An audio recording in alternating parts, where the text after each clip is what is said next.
Good morning! Sorry, I just yell at you in your face right now. Good morning.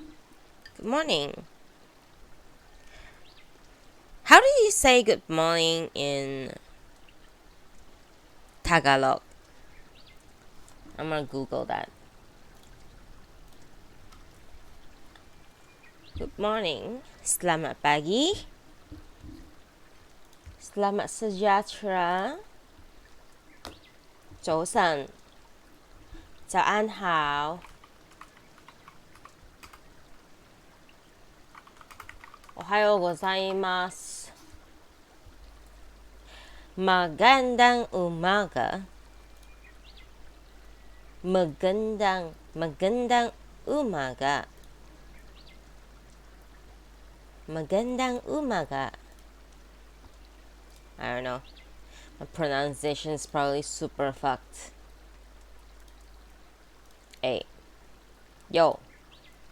Magandang umaga. Magandang umaga.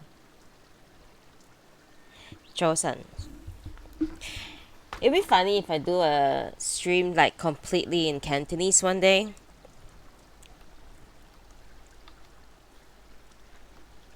Would it be funny? I don't know. Would it be funny? I don't think it'd be funny. I just think that nobody will understand me. Except those who speak Cantonese, of course.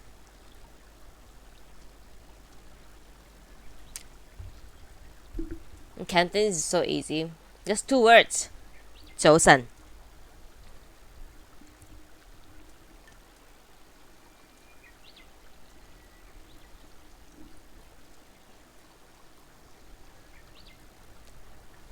I would think of a Cantonese dialect or language, if you will. It's like a very fast-paced language that's like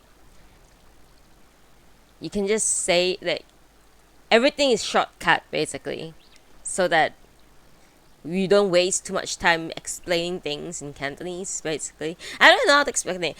Cantonese is like another level of language that's like super difficult to master, I would say. And like I wouldn't even say that I've mastered it, even though I've been speaking Cantonese since I was a baby.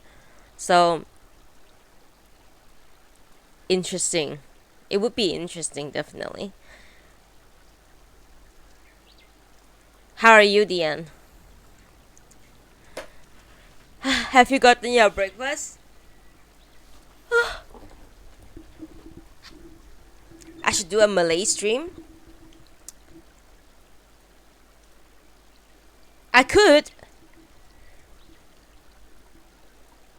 but my Malay is I'm still kind of fluent in Malay, but it wouldn't be a Malay stream, like a pure Malay stream. It would be a Manglish stream, which is like Malay plus English stream. So I'll be like, it's basically like how Filipino speaks anyway. Like they mix English a lot into your daily Tagalog, right? You guys mix a lot of English, right? But yeah, I could do a Manglish stream. Tapi bahasa Melayu saya tak fasih sangat sah. Dah lupa banyak dah bahasa Melayu I.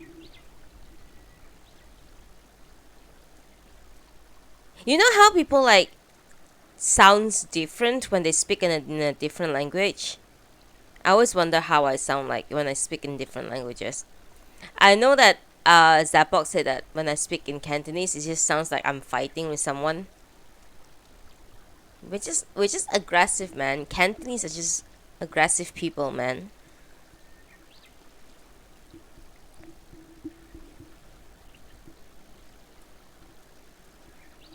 Tagalog sounds nice. But you know what language I think, like Southeast Asian language, I think is like the nicest? I know this will sound weird, but I really like Thai. It's like, how do they come up with pronunciation like that?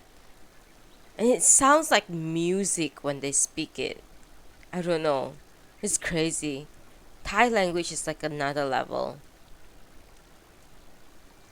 Thai is so beautiful. When you listen to Thai, it's so beautiful. And like, I don't know. It's like one of the when I was young, my family goes to Thailand a lot for holidays, for school holidays, and the first thing that I would do when I arrive in the hotel would be switching on to the TV so that I can just like watch their TV and just listen to the Thai language. Like it sounds so good. I know there are people who are like, "Oh, Thai sounds weird." No, Thai sounds wonderful. It's like music to your ears just by speaking. That's amazing. I can tell you for sure 100% that Cantonese doesn't sound like that. Cantonese just sounds fucking aggressive. It's like we are constantly in the feeling of wanting to punch people or something. 廣東話真係好唔同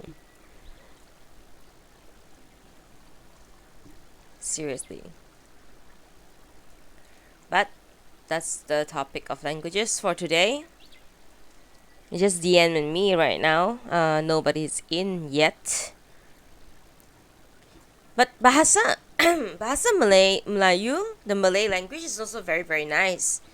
I'm also very biased because I learned it since I was young as well, and I think bahasa Melayu is like really really nice as well. But the problem with the Malay language nowadays is that there's too many replaced vocabulary. So a lot of them are like borrowed words from English. So like telecommunication is just telekomunikasi, computer is computer. Basically it's like Japanese with the katakana. There's just a lot of borrowed words, but except Japanese made an entire different writing language, katakana, for borrowed words. So that's like an extra layer of insanity. Yeah, it's time to Duolingo Thai. I can barely Duolingo Japanese right now. I've reached to a point where Japanese is actually getting difficult for me. Not even kidding. Serious.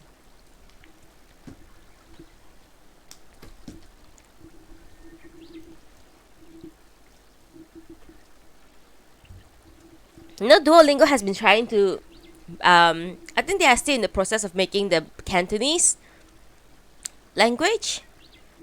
When Duolingo comes out with Cantonese, I recommend everyone to go and learn Cantonese and see how you guys will fare.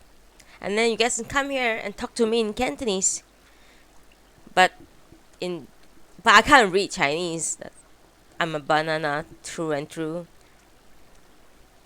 So terrible. Like I can read some Chinese, but not all of them.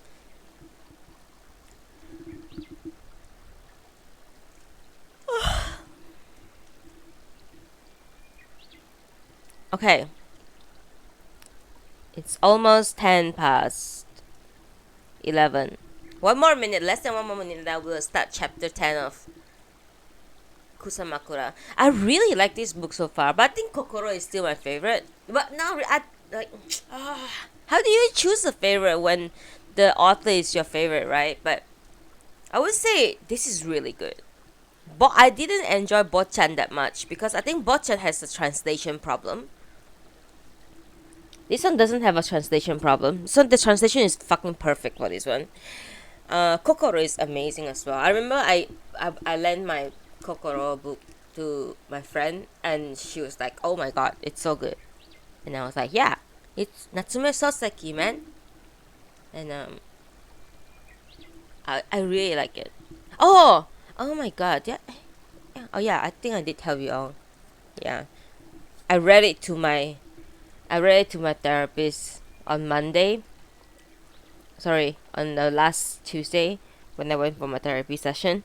I read the first couple of page of chapter 1 to my therapist of Kusamakura, and he was like, "It's so good," and your only favorite is 10 Nights. That's because I sent you that book.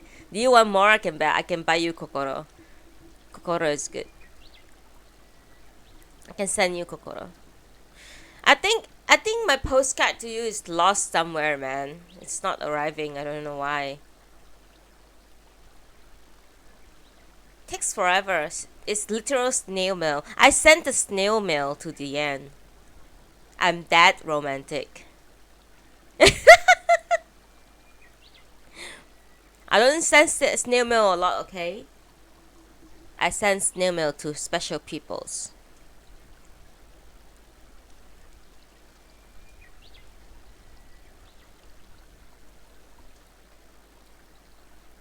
Is the background sound too low, or should I put it up a little bit more?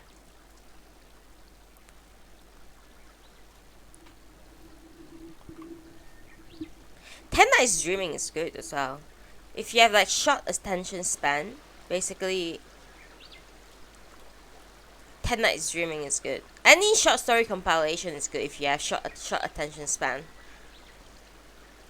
Okay, I think nobody's gonna be here anymore. I'm just gonna start reading, okay? Sorry. One sip of tea.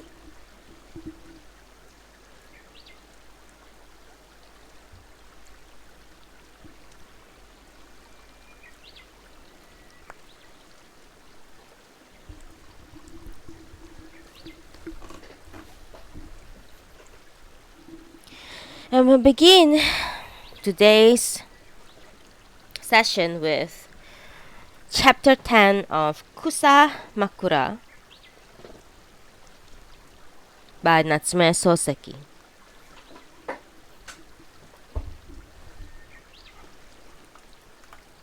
Wait, hang on.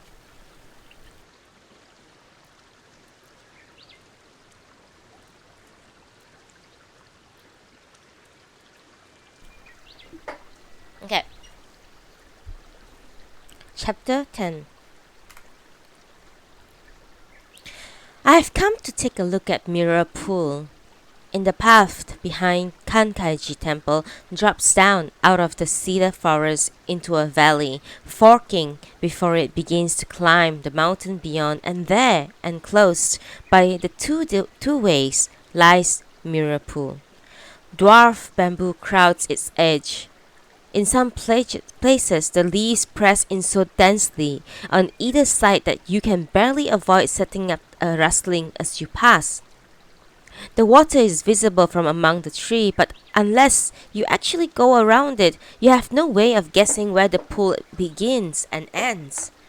A walk around its perimeter reveals that it's surprisingly small, probably no more than 300 feet 50 yards. However, the shape is highly irregular. Large rocks jut out here and there into the water. What's more, the exact point of the shoreline is as difficult to judge as the pool's shape, for the lapping waves create a constant irregular undulations along its edges.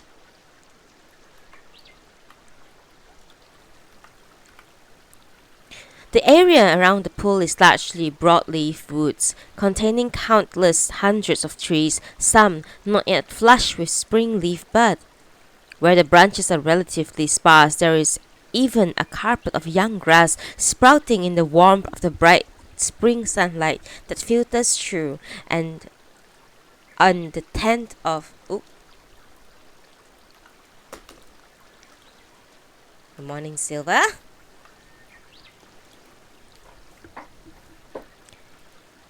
And the tender form of little wild violets peep out here and there. Japanese violet seems asleep. No one would be tempted to describe them, as one Western poet has done, in the grandiose term of a divine conception. But just as this thought crosses my mind, my feet comes to a sudden halt. Now, once your feet have stopped moving, you can find yourself standing in one place for an inordinate length of time, and lucky is the man who can do so. If your feet suddenly halt on a Tokyo street, you will be very soon killed by a passing tram or moved on by a policeman. Peaceful folk are treated like beggars in the city, while fine wages are paid to the detectives who are no better than petty criminals. Wow. Goddamn, Natsume Sōseki just speaks the truth, man. All the time.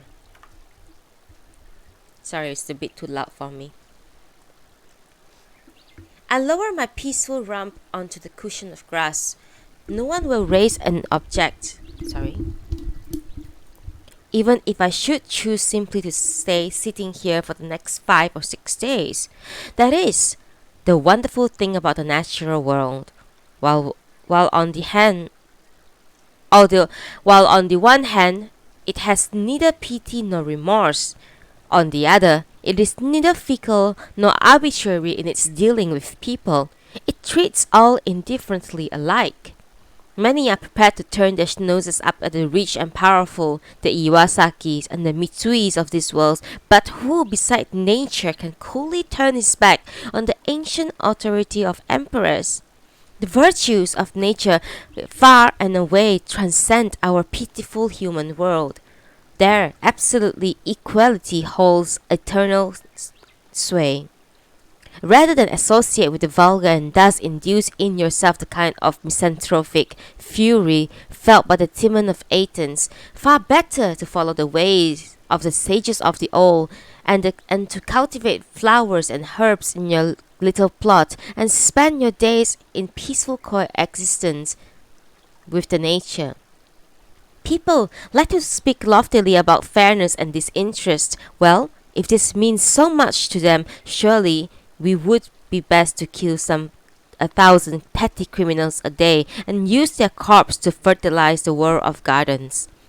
But my thoughts have degenerated into a mere tiresome quibbles. I haven't come to Mirapu to engage in these schoolboys' ramblings. I take a cigarette from the packet of Shikishima tucked in my sleeve and strike a match. Though my hand registers the wraps, no flame is visible.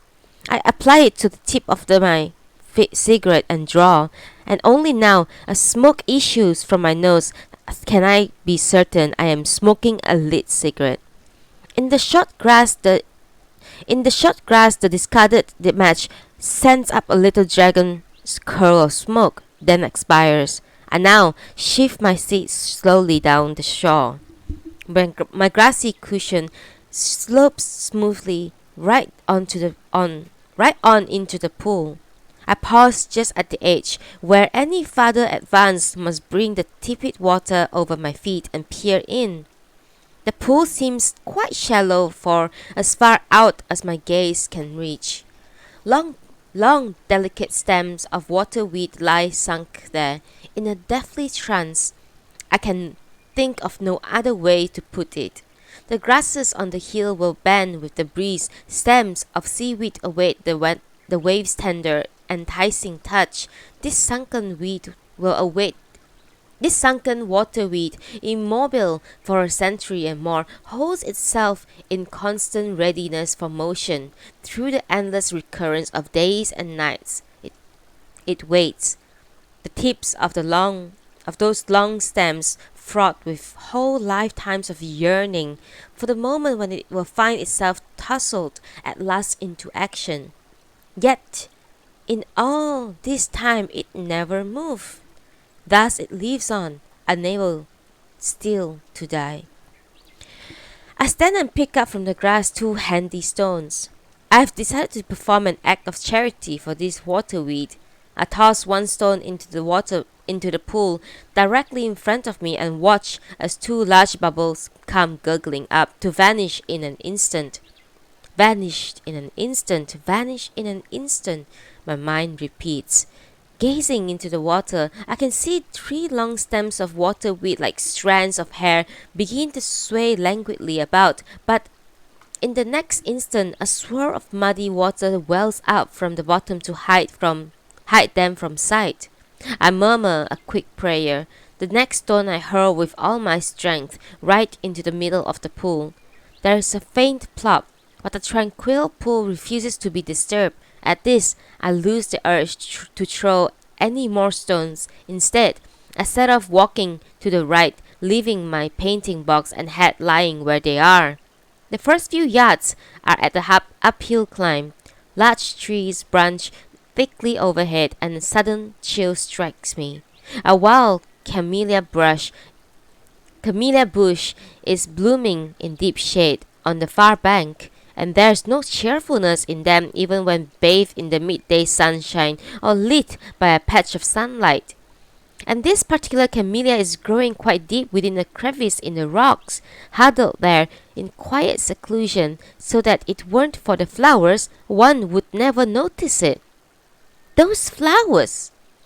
There's so many that a day's counting would not number them, though now that I've noticed those brilliant blooms, I feel almost tempted that I've noticed. Sorry, I feel almost tempted to try. Wow, sorry, my eyes are not paying attention. Bright though they have nothing sunny in them. They seize your attention like little sudden flares.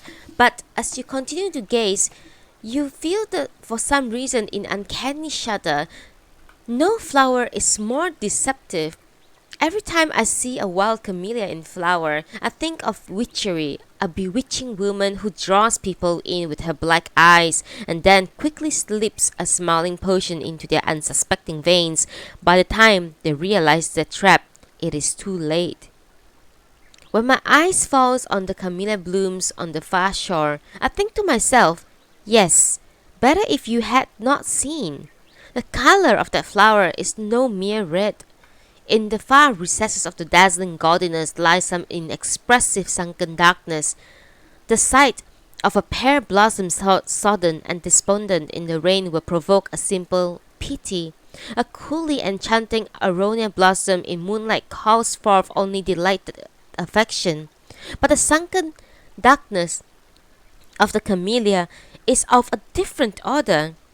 It has a terrifying taste of blackness, of venom. And yet, with such darkness down there as its core, it decks out its surface in most flamboyant, bright display. What's more, it does not set out to entice or even to attract the human eye.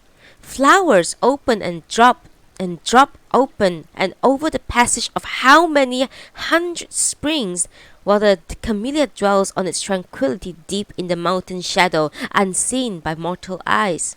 A single glance, and all is over. He who once lays eyes upon her will in no way escape this lady's bewitchment. No, the color of that flower is no mere red. It is like the red of a slaughtered criminal's blood, drawing the unwilling eye and filling the heart with unease. As I watch, one of these red creatures plopped onto the water. In all the quietness of that spring moment, only this flower has motion. A little while later, another drops. These flowers never scatter their petals when they fall. They part from their branch whole and unbroken. The parting is so clean that they may strike us as admirably resolute and unclinging. Yet there's something malignant in the sight of them lying whole where they have fallen. Another drops. If this continues, I think the pool's water will grow red with them. Indeed, the area surrounding these quietly floating flowers seems already tinged with crimson. There goes another.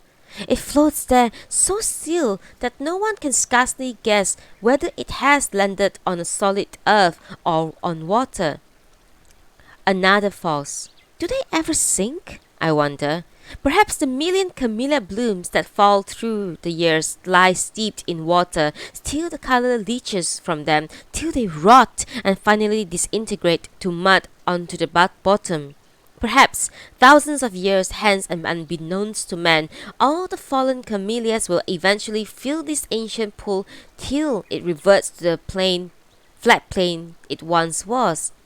And now yet another tumbles to bloody the water, like a human soul in death. And another. A little shower of them plops to the water. Endlessly they fall.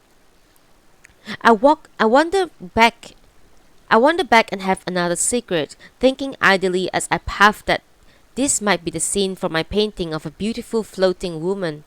Nami's joking words at the inn yesterday came sneaking insidiously back into my memory. My heart rocks like a plank on the high sea. I will use that face, float it on the water beneath the camellia bush, and have the red flowers fall on it. I want to give a sense of flowers falling eternally over the eternally floating woman. But can I achieve this in a picture? In Lessing's Lagoon? But no. Who cares what Lessing said? It doesn't matter whether I choose to follow principles. What I'm after is the feeling. Still, remaining within the human realm while seeking to express a sense of eternity that transcends the human is no easy matter. The face is the first problem. Even if I borrow her face, that expression of hers won't do. Suffering would dominate, and that would ruin everything. On the other hand, too great a sense of ease would destroy the effect. Perhaps I should choose a different face altogether. I count off various possibilities and none are suitable. Yes, Nami's face does seem to be the right one, yet something about it isn't quite satisfactory. This as much I know, but just where the problem lies is unclear to me, and consequently, I can't simply change the face on some fanciful whim. What would happen if I added touch of jealousy to it? No wonder. No, jealousy has too much anxiety in it. What about hatred then? No, too fierce. Rage? But that would wreck the harmony completely. Bitterness? No, too vulgar, unless it has a poetic air of romance to it. After pondering this and that possibility, I finally light on the answer. The one emotion that I have forgotten to include in my list is pity. Pity is an emotion unknown to the gods, yet of all the human emotion it is closest to them. In Nami's expression there is not one jot of pity. This is its great lack. When on an instant impulse that emotion registers on her face, that will be the moment when my picture is complete. But when might I ever see this happen? The usual expression to be seen on that face is hovering smile with derision and the intently furrowed brow of someone with a frantic desire to win. This is quite useless for my purpose. A rustling crunch of approaching footsteps shatters my ideas for the painting well before they have arrived at the final form. Looking up, I see a man in a tight-sleeved workman's clothing trampling along through the dwarf bamboo with a load of firewood on his back, making towards Kankaiji Temple. He must have come down from the nearby mountain. "Lovely weather," he says, taking off the little towel wrapped around his head and greeting me. As he bows, light flashes along the blade of the hatchet thrust into his belt. He's a strapping fellow, whom I guess to be in his 40s. I feel I've seen him before somewhere, and he too behaves with the familiarity of an old acquaintance. "You paint pictures too, do you, sir?" he asks. My painting box is open beside me. "Yes, I came along hoping to paint the pool. It is a lonely sort of place, isn't it? No one passes this way." "That's true. It's certainly deep in the hills here. But tell me, sir, you would have had a good soaking coming over the pass after we met the other day, I should think." "Eh? Ah, yes. You're the pack horse rider I met, aren't you?"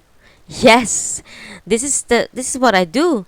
Cut firewood like this and take it down to the town," says Genbei. He proceeds to lower his bundle to the ground and sit on it. A tobacco pouch comes out and an old one, whether paper or leather I can't tell. I offer him a match.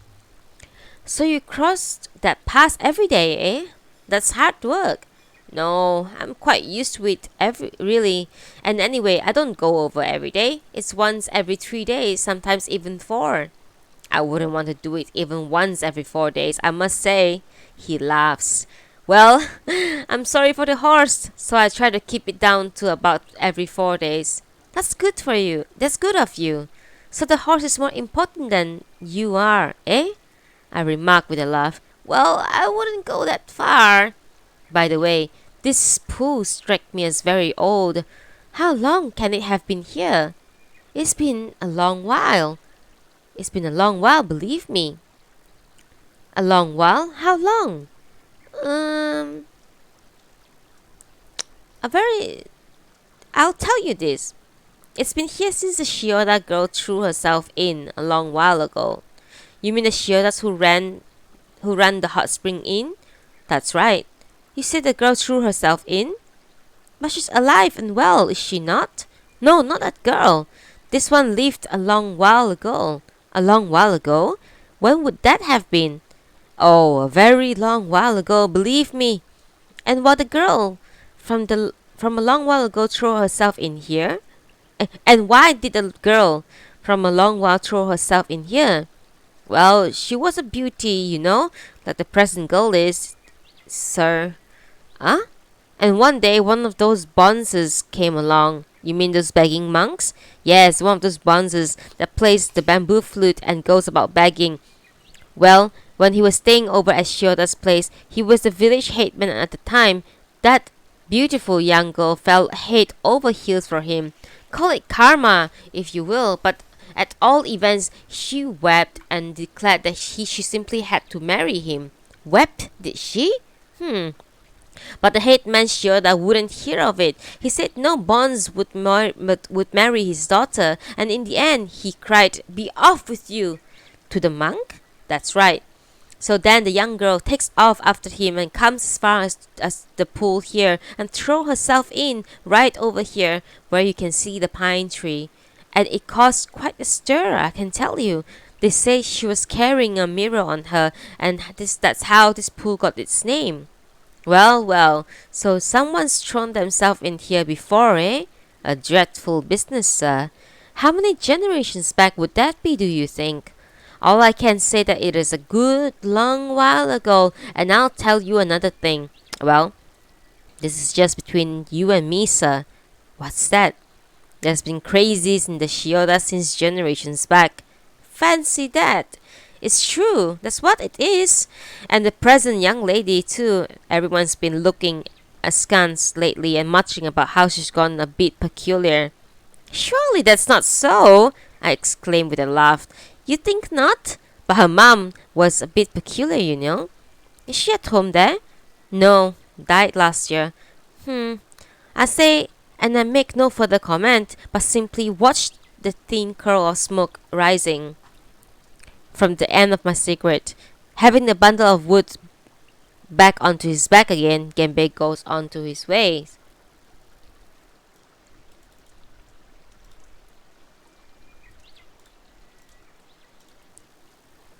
I've come here to paint, but at this rate, with my head full of such musings and my ear full of such talk, days will pass without me producing a single picture. Well, I've set everything up, so at least I must go through the motions and make a preliminary sketch or two. The scenery of the opposite shore will more or less do for what I want. I'll try my hand at it, just for form's sake. A blue back rock towers 10 feet or more into the air, straight out from the bottom of the pool to the right of its sheer face, where the bamboo duck water lies in a curve at its jutting corner. The dwarf bamboo crowds densely all the way down the steep mountainside to the very water's edge. Above the rock, a large pine tree, at least 3 arm spans thick, thrusts its twisted vine-clad trunk out at an angle that leans precariously half over water. Perhaps it was from this rock that the girl leaped, the mirror tucked in her bosom. I settled myself before the easel and surveyed the elements of the scene. Pine, dwarf bamboo. Good morning, Swiss. No, you're not that late. We just started not too long ago, about like 20 minutes ago. I settled myself before the easel and surveyed the elements of the scene. Pine, dwarf bamboo, rock and water. I can't decide how much of the water to include. The rock and its shadow each measure about 10 feet. One could almost believe that the luxuriance of dwarf bamboo extends beyond the water's edge on down into the water. So vividly does it. Reflection seems to penetrate right to the bottom. As for the pine, It appears to soar as high as the eye can see, while the reflection it casts is likely extremely long and thin. Reproducing the actual dimensions of what lies before me wouldn't work as a composition. Perhaps it would be interesting to give up all thought of depicting the object themselves and simply show their reflection. People would no doubt be startled to be shown a picture consisting only of water and the reflections in it. But it's pointless simply to surprise the viewer. What must surprise them is the realization that this is as successful as a picture. What to do, I wonder, gazing intently at the surface of the water. These weird shapes alone, however, simply doesn't resolve into a composition. Perhaps I could plan my composition around a comparison of the real objects with their reflection. So I let my gaze move slowly and smooth outward from the tip of the rock reflection to the point where it meets the water's edge. Then slowly on up, my eyes savor the glistening shape and climb attentively on over each curve and crevice. When finally they have completed their ascent and have arrived at the perilous summit, I freeze in astonishment, like a frog suddenly caught in the glaring sight of a snake. The brush falls from my hand. There, vividly etched against the blue-black rock lit by the late spring sunlight, and the frame behind the settling sun through the green branches, is a woman's face, the same one that first startled me beneath the falling blossoms. Then, as a ghostly form entering my room, then as a figure in the flowing wedding robes, and yet again through the stem of the bathhouse. My eyes are pinned there, unable to move from the pale surface. She, too, remains perfectly motionless, stretched to her full, supple height of the peak of the towering rock. What a moment it is! Then, without thinking, I spring to my feet, and the woman twists swiftly about, and the next instant she is leaping away down to the far side, with just a flash of what must have been a red camellia tuck at her waist. The light from the setting sun brushes the treetops, softly tinging the pine tree's trunk. The green of the dwarf bamboo intensifies. She has astonished me yet again. Good morning, Renzo. Good morning.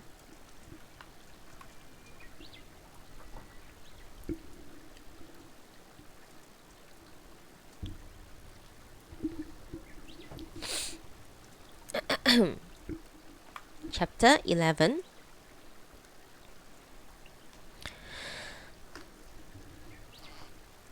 I set off for a stroll to savor the soft dusk of this mountain village. Climbing up the stone steps of Kankaiji Temple, my mind produces the following lines for a poem in Chinese. Counting the stars of spring, I gaze up, 1, 2, 3. I have no particular business with the abbot, nor any inclination to indulge in idle conversation with him. I simply stepped out of the inn on impulse, letting my straying feet carrying me wherever they will, and found myself in the base of these stairs. I paused here for a while to run my hand over the stone pillar on which is carved the prohibition found at the entrance to every Zen monastery. No alcohol or pungent vegetable permitted beyond this gate. But then, a sudden flood of happiness set me climbing the stairs. In Sterne's novel Tristram Shandy, the author claimed that this book was written in the highest accordance with the will of the god. The first sentence was created by himself, he says. The rest simply came to him, written while the thoughts were fixed on the Lord. He had no plans of what to write, though it was he who wrote the words. The words themselves were the Lord's, and therefore he holds no responsibility for them. Well, my stroll is precisely this nature, though its irresponsibility is compounded in my case by the fact that I do not pray to the god. Sterne managed very neatly to avoid responsibility by blaming it all on the Lord, while I, who have no god to take the blame on my behalf, simply cast mine into a passing ditch. Nor do I exert myself in climbing these temple steps. Indeed, I found that the climb cost me any real effort, I would immediately give up. Pausing after I take the first step, I register a certain pleasure so take a second. With the second step, the to compose a poem comes upon me. I stare in silent contemplation at my shadow, noticing how strange it looks, blocked and cut short by the angle of the next stone riser, and this strangeness leads me to climb a further step. Here, I look up at the sky. Tiny stars twinkle in its drowsy depth. There's a poem here, I think. And so the next step, and in this manner, I eventually reach to the top. Once I arrive, I recall how many years ago I visited Kamakura and spent some time calling on the big Zen temples there. I think it was the sub-temple in the Enkakuji temple complex that I was plodding just as now up in the long stone staircase that led to the temple gate, when a priest in saffron robe with a flat bald head appeared above me. I climbed and the priest descended. As he passed me, he demanded sharply, "Where are you going?" My feet paused, and I responded simply, "To see the grounds." "There's nothing to see," he instantly shot back as he swept on. Somewhat disconcerted by his extreme curtness, I continued to stand there on the steps, gazing at his receding figure, watching the flat head bob to and fro until he was lost among the cedar trees below. He never once turned back to look back. Well, I thought, as I made my way through the temple gate, Zen monks are certainly intriguing. They have a fine brisk way about them. I look around. There's no sign of life either in the main hall or in the spacious living quarters. Joy filled my heart at that moment. How deeply refreshing to know that someone so plain-spoken existed to dealt with so wonderfully bluntly. My joy had nothing to do with any understanding of the truth of Zen Buddhist teaching. Indeed, I had not the faintest idea of its meaning at the time. It sprang from the simple fact that this flat-headed priest delighted me. The world is chock full of unpleasant people, the pestering and spiteful, the pushy types and the fussers. Some makes you feel like they are simply a waste of precious space on this earth. And it's always this sort of who really throw their weight around. This fellow will consider the space he takes up to be a matter for the tremendous pride he feels. His great purpose in life is to set a detective work peering at your backside for years on end, counting your farts, and then he'll step out and stand in front of you and make a song and dance about how many times you have farted in the last 5 or 10 years. If he says all these things to you, and you can at least take note of what he's saying, but you'll find him insinuating things behind your back. Complaining just makes him more insistent. If you tell him to drop it, he nags all the harder. "Okay, I understand," you cry, but no! He just goes on and on about the number of farts. And this, he claims to be his highest ambition. Well, everyone has their ambition, and all I can say is this fellow would do far better to drop his harping about farts and fix on some goal that will shut him up. It's only common courtesy to put a hold on your ambition if it's going to cause problems for the others. And if you say that your goal cannot be fulfilled without bothering others, then I will say that mine requires me to fart, and there goes all hope for Japan. To go on strolling like this through a beautiful spring evening without the slightest goal in mind is the essence of cultured refinement. My sole aim is to let pleasure and amusement arise where they will, and if they don't, so be it. If a poem occurs to me, and that poem will become my aim. If it doesn't, then that can be the aim. What's more, I am bothering no one. This must be surely the nature of truly legitimate goal. That of fart counting is one of my personal attacks, while that of farting is justifiable self-defense. My present goal in climbing this flight of stairs to Kankaiji Temple is open to myself, and in the best Zen tradition, to the karmic moment. When I reached the top, having gained the beginnings of a poem along the way. The faintly shimmering spring sea lies spread below me like an unrolled sash. I enter the temple gate. I've lost interest in finishing off my poem, so my new aim now promptly becomes to abandon it. The stone path that leads to the abbot's quarter is bordered on the right by an azalea hedge, and beyond this probably lies the graveyard. To the left stands the main worship hall. The top of its tilted roof glimmers faintly, and gazing up, I have a sense that a million moons have cast themselves over a million roofs tiles there. From nearby, there comes a pigeon's insistent cooing. It seems they have lived somewhere under the roof. I may be wrong, but the sound beneath the eaves appear to be scattered with small white dots, pigeon droppings perhaps.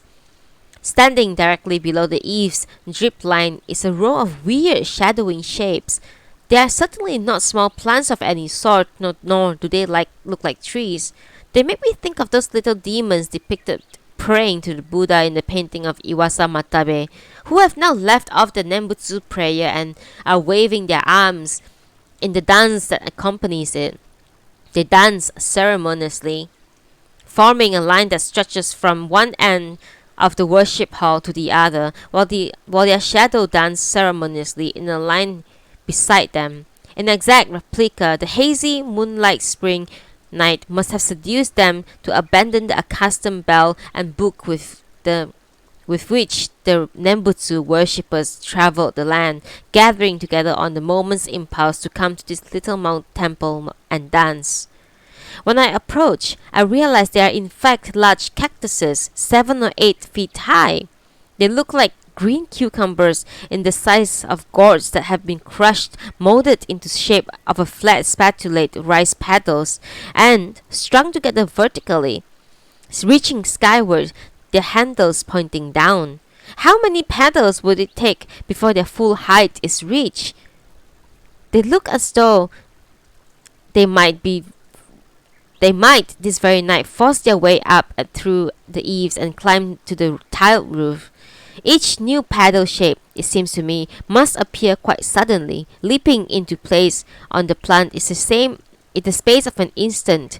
It seems inconceivable that an old one would bear a tiny new one, which would grow slowly larger with the passing years. Those strings of paddle shapes are utterly fantastical. How can such extraordinary plant exist? And so nonchalantly. What's more, when asked what is the nature of the Bodhidharmas coming from the west, a monk is said to have replied, "The oak tree is in the courtyard." If asked this question myself, I would reply without a moment's hesitation, "A cactus in the moonlight." In my youth, I read a travel journal by one Chao Buzi, and I still recite some of it. It was the 9th month, sky deep, dew pure and limpid, mountains empty and the moon bright. When I looked up, all the stars were shining hugely as if poised directly overhead. Outside the window, a dozen bamboo stems ceaselessly rustling as they brush together. Beyond the bamboo, plum trees and palms crowded thick like wild-haired witches. I and my companions looked at each other. We were all unnerved and could not sleep. We departed as dawn was breaking. Here, I paused in my mumbled recitation and suddenly laughed. With a small adjustment in time and place, these cactuses might have unnerved me in such a way that sent me fleeing down the mountain at the sight of them. I touched a spine with my finger and feel its irritable stab. I turned left at the end of the paved path and arrived at the priest's quarters. Before it stands a large magnolia tree whose trunk must be virtually an arm span in width. It stands taller than the roof of the building beside it. I look up into the branches, and beyond them more branches, and there beyond disentangles the moon. In another tree the sky would not be visible through such an interlacing, and the presence of flowers would obscure it still further. But between all these multi-layered branches, its empty space, the magnolia tree doesn't try to confuse the eyes of the upward-gazing beholder with a jumble of twigs. Even its flower even its flowers are clearly visible, though I stare up from far below. Each flower is a single distinct form. I couldn't count how many of these single flowers throng the whole tree, in what state of bloom, yet each remains a separate entity, and between them the faint blue of the night sky is clearly visible. The flowers are not pure white. Such stark whiteness could be too cold. In absolute whiteness, we can discern a ploy to arrest and dazzle the eyes of the viewer, but magnolia flowers are not of this order. These blooms modestly and self-deprecatingly avoid any extremity of whiteness with their warm creamy tinge. I stand a while on the stone paving, lost in wonder, gazing up at this towering proliferation of tender flowers and plum at the very depth of heavens. My eyes hold nothing but blossoms, not a leaf to be seen. The following haiku occurs to me. My eyes live to see a sky that is entirely magnolia blossoms. Somewhere the pigeons are cooing softly together. I step into the priest's quarters. The door has been left unlocked. This world seems to know no thieves, no dog has barked either. Anyone here? I cry. Silence is the only reply. Excuse me. I then try. The pigeon continues their soft cuckoo. I raise my voice and call once again, and now from far away comes an answering cry. Yes! I have never before received this sort of response when I call at someone's house. Finally, footsteps are heard along the corridor, and a taper casts its light beyond the wooden partition. A small monk pops suddenly into view. It's Ryonen. Is the abbot in? He is. What brings you here? Could you let him know that the painter from the hot spring inn is here? The painter? Come on in. Are you sure you shouldn't ask him first? No, it will be fine. I slip off my shoes and enter. You're not very well mannered, aren't you? He says. Why? You should put your shoes neatly together. Here, look at this. He points to his taper. Passed onto the middle of the black pillar about 5 feet above the earth floor of the entrance area is a quartered piece of calligraphy paper on which some words are written. There, read that. Look to your own feet, it says, doesn't it? I see, I say, and I bend down and arrange my shoes neatly.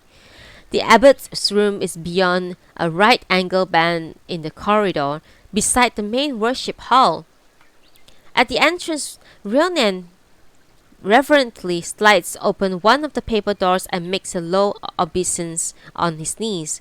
Excuse me, but the painter from Shioda's is here, he announces in a tone deep reference that strike me rather funny. Is that so? Let him in. I replace Ryonen's at the entrance. The room is tiny. There's a sunken hearth in the middle and an iron kettle singing quietly in the coal. The abbot is seated beyond it, a book in his hand. Come on in, he says, removing his glasses and laying the book aside. Ryonen? Ryonen! Yes! A cushion for the guests, please! Yes! Ryonen's drawn-out cry floats back from somewhere in the distance. I'm glad you have come here. You must have been quite bored here. The moonlight was so lovely. I just wandered over. It's a fine moon, he says, opening the paper screen at the window. Nothing is visible outside except 2 stepping stones and a single pine tree. The flat garden ends at what appears to be a precipice and hazy moonlit sea directly below. Looking out produces the sensation of a sudden expansion of the spirit. The lights of fishing boats twinkle here and there out of the sea, seeming at the far horizon to lift into the sky and imitate the stars. What a lovely view! It's a waste to keep the shutters closed, your reverence. That is true, but then I see it every night. This view would still be lovely however many nights you saw it. If it were me, I would stay up all night just to gaze. The abbot laughs. Of course, you are an artist, so we are bound to be a bit different.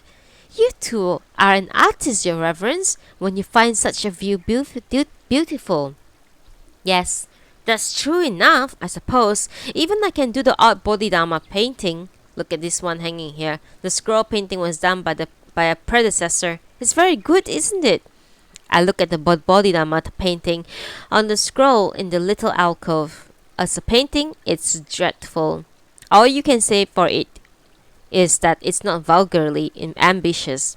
The painter has made not the slightest attempt to conceal its clumsiness. It's a naive work. This predecessor must have been a similar type, someone who cared nothing for pretension. It's an unsophisticated painting, isn't it? That's all our sort of painting requires. It only needs to review the painter's nature. It's better than the sort of that's skillful but worldly. The abbots laughed. Well, that's good enough compliment, I suppose. Now tell me, are there such things as doctors of paintings nowadays?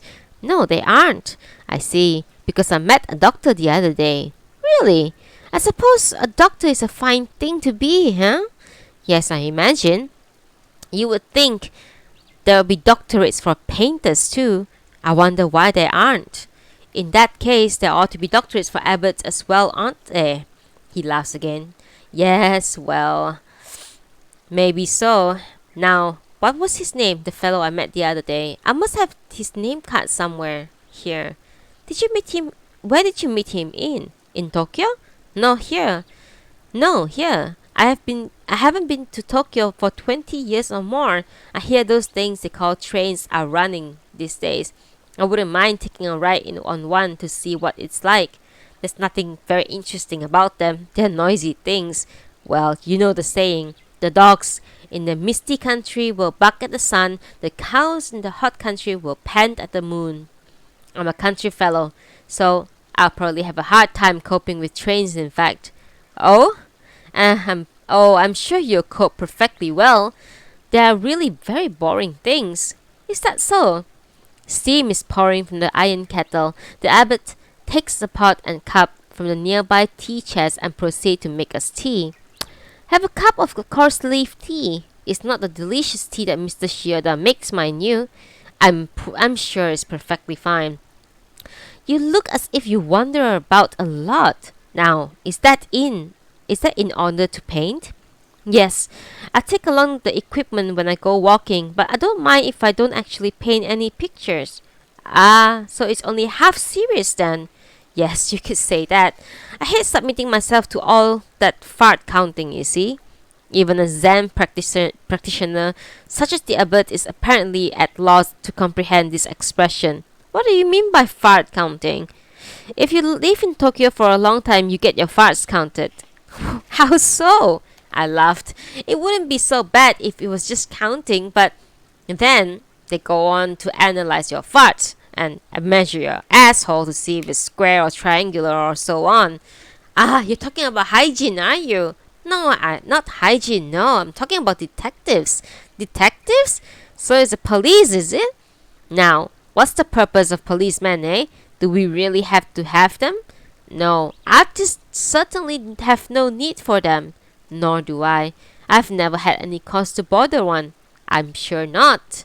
Still, I don't care if the police want to go on counting farts. So what? They can't do a thing to you after all, unless you have done something wrong. It's dreadful just to think something might be done to you on the account of a simple fart, though. When I was a young monk, my superiors always told me that people never get anywhere with their training unless they can throw themselves into it and with the same abandon it would take to expose your guts on the street in the heart of Tokyo. You should do the same sort of rigorous training, Then you wouldn't need to go traveling.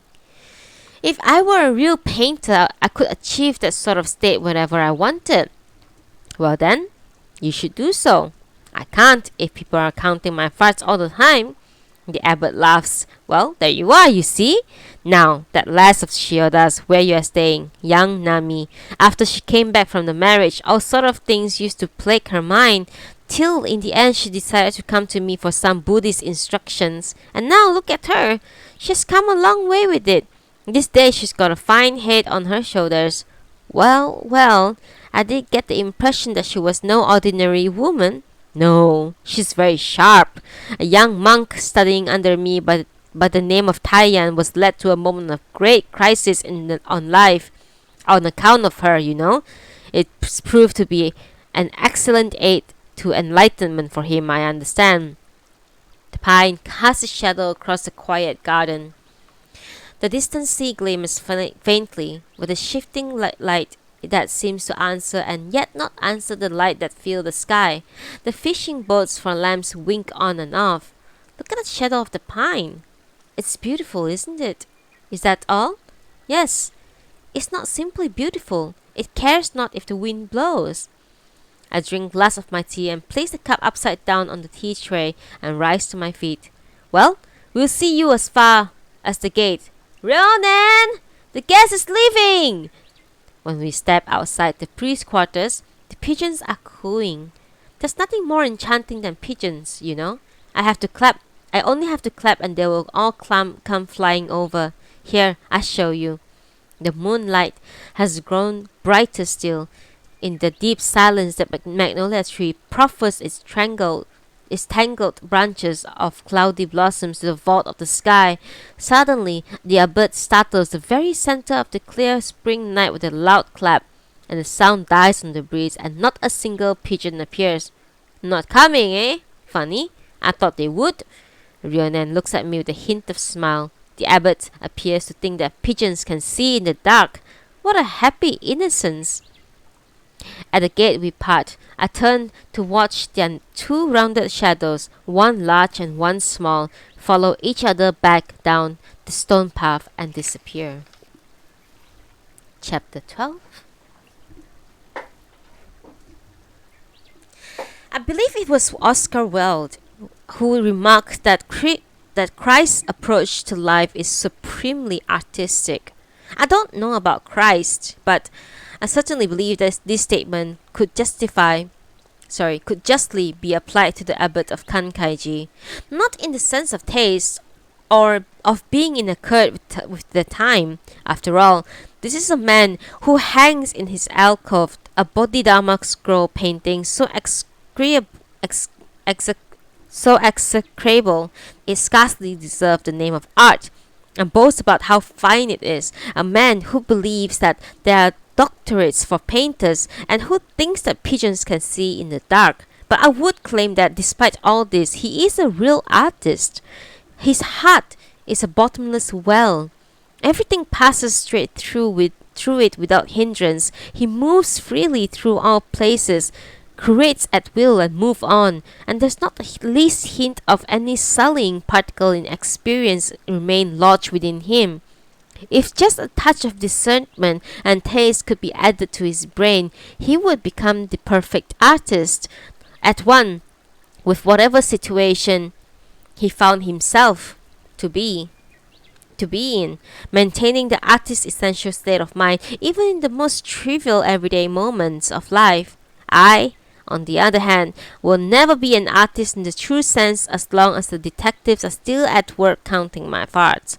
I can turn to the easel, I can take up the palette, but I cannot be a painter.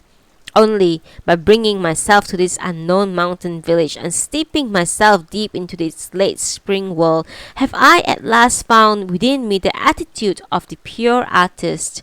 Once I have crossed this frontier, all the beauties of the earth become mine. Though no drop of paint, no jot of brush stroke ever meets the pure white canvas before me, I am nevertheless an artist of the highest order.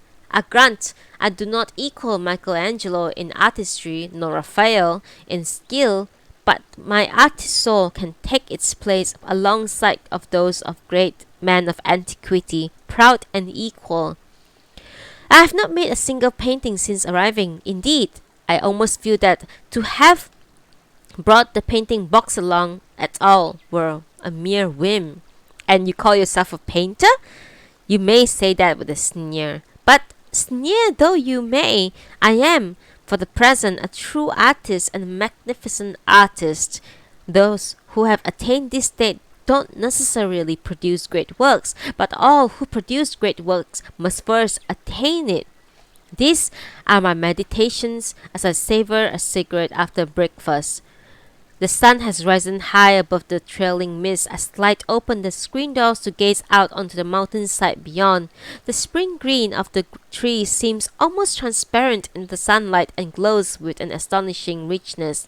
I've always felt that relationship between air, form, and color is the most fascinating study that the world affords. Do you focus on the color to evoke air or on form? Or do you focus on air and weave color and form through it? The slightest shift in approach can alter the feeling of a painting in any number of ways. It will also differ, of course, depending on the taste of the painter himself and be limited by the strictures of time and space and place.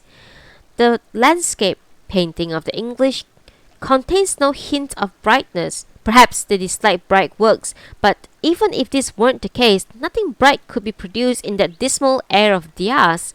The paintings of the Englishman Godal, however, are a completely different matter, and justly so. Though he is English, he never painted a single English landscape. His subject was not his native land, but exclusively the landscape of Egypt and Persia, whose air is by contrast marvelously pure. Sorry. Anyone seeing his painting for the first time will be astonished at the clarity and wonder that the Englishman could produce such brilliance of color. Nothing can be done about individual taste, and of course, if our aim is to paint the Japanese landscape, we must depict the air and colors peculiar to it. No matter how fine you think the colors of French paintings, you cannot simply borrow the whole damn wholesale and claim that your painting depicts a Japanese landscape. You must immerse yourself in natural world, study its multifarious form, the shifting ways of cloud and mist, morning and evening, and only then, when you have at last lit on the very color you need, should you seize your tripod and rush outside to paint. Colors change from moment to moment. If you once lose the opportunity, you must wait for a long time before your eyes falls precisely on this color again. The mountainside to which I now lift my gaze is flushed with a marvelous hue rarely seen in these parts. It's a great shame to have come all this way, to be confronted by this moment and to let it sleep. Let me just try to paint it. I open the door to leave. And there, at the second floor window, leaning against the sliding door, stands Nami. Her chin is buried in the collar of her kimono, and only her profile is visible. Just as I am on the point of greeting her, her right hand rises as if lifted on a breeze, while the left hand continues to hang on her side. Something, is it lightning? Flashes swiftly up and down at her breast. There's a sharp click, and the flash is gone again. In her left hand now I see that she's holding an unvarnished wooden scabbard of a dagger. Thank you. I'll drink my tea.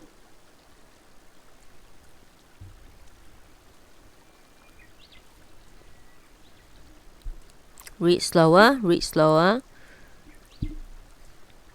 In her left hand, I now see she's holding the unvarnished wooden scabbard of a dagger. The next instant, she has hidden herself between the screen door. I leave the inn with the illusion that I have stopped in briefly on a morning performance at the Kabuki theater.